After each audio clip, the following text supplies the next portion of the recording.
Hi, hello, నమస్తే. ఎలా ఉన్నారు అందరూ? టుడే బొబ్బట్లు చేద్దామని ప్రిపేర్ చేస్తున్నానండి. బొబ్బట్టు ఇష్టం లేనోళ్ళు ఎవరు ఉండరు కదండీ. నేను కొంచెం ఆయిల్ వేడి చేసుకొని ఆ పిండిలోని పోసానండి.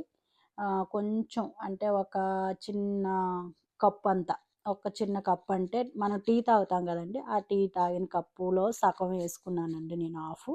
అందులోన ఆ వీడియో తీయలేదు. నేను మిస్ అయ్యాను. అలా చుడితే అలా రావాలి పిండి.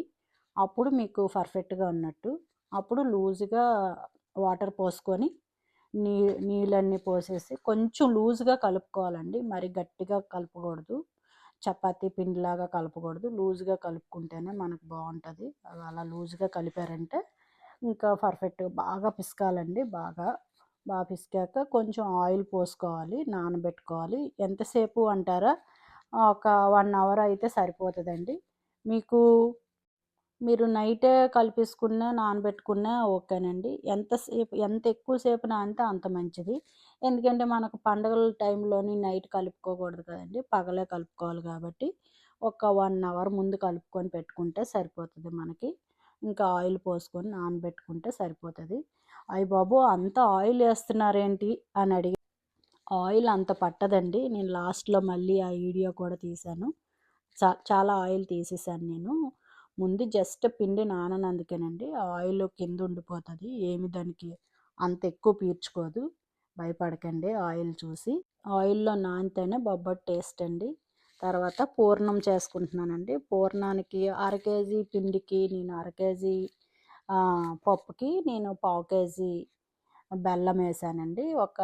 ఒక 50 గ్రాములు షుగర్ కూడా యాడ్ చేశానండి. నేను బొబ్బట్లు చేసినప్పుడు ఎప్పుడు కొంచెం షుగర్ యాడ్ చేస్తేనే ఆ పూర్ణం టేస్ట్‌గా ఉంటదని షుగరేస్తామండి. షుగరు టేస్ట్ కోసమే ఏస్తాము.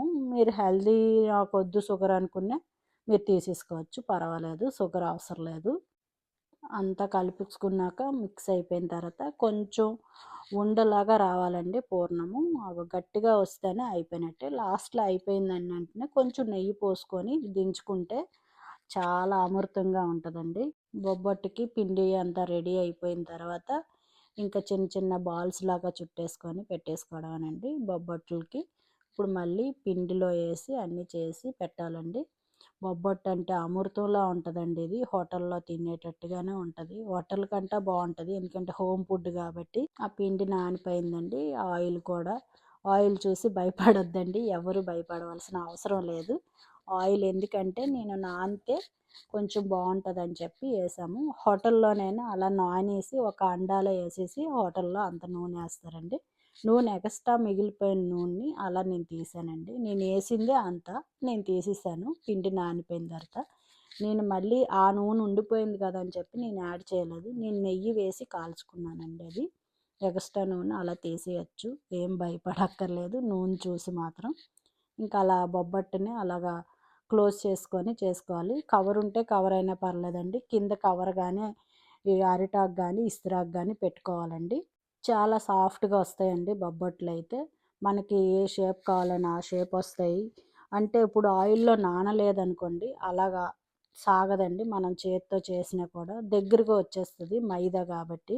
సో, మైదా మాకు హెల్తీ కాదు అనుకుంటే గోధుమ పిండితో కూడా చేసుకోవచ్చు. ఎందుకంటే మైదాతో టేస్ట్ ఉంటదని చెప్పి చేయడం.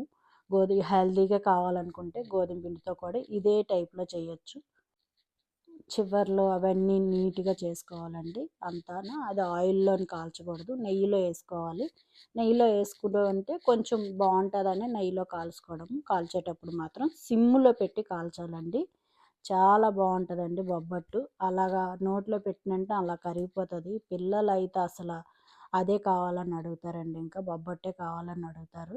చాలా హెమ్మీ ఫుడ్ అండి. ఇంకా అటు ఇటు కాల్చుకోవడమేనండి బొబ్బట్టుని. ఎంత బాగా ఉంటదంటే చెప్పలేమండి. చాలా బావుంటది. నాకైతే బాగా సెట్ అయ్యిందండి. మీకు నచ్చితే లైక్ చేయండి, షేర్ చేయండి, కామెంట్ చేయండి. ఏదైనా డౌట్ ఉంటే కామెంట్ ద్వారాగా అడగండి. లైక్ చేయడం మర్చిపోకండి. అలా పొంగుతుంది అంటే బాగా పిండి నానిందేనండి. చాలా బాగాన. చివర్లో ఈ అజ్జిల్లు కాల్చాలండి బొబ్బట్టెప్పుడును. సిమ్‌లో పెట్టి కాల్చుకోవాలండి. హైలో పెట్టి అస్సలు కాల్చకూడదండి మీరు. హైలో పెట్టారు అంటే బొబ్బట్టు లోపల కాలలేదనే. మంచిగా కాలాలి అనుకుంటే కొంచెం తక్కువ సిమ్‌లో పెట్టుకుంటేనే బావుంటదండి. ఎప్పుడు బొబ్బట్టు సూపర్‌గా ఉంటదండి. బాయ్ బాయ్ అండి. లైక్, షేర్ చేయండి మర్చిపోకుండా.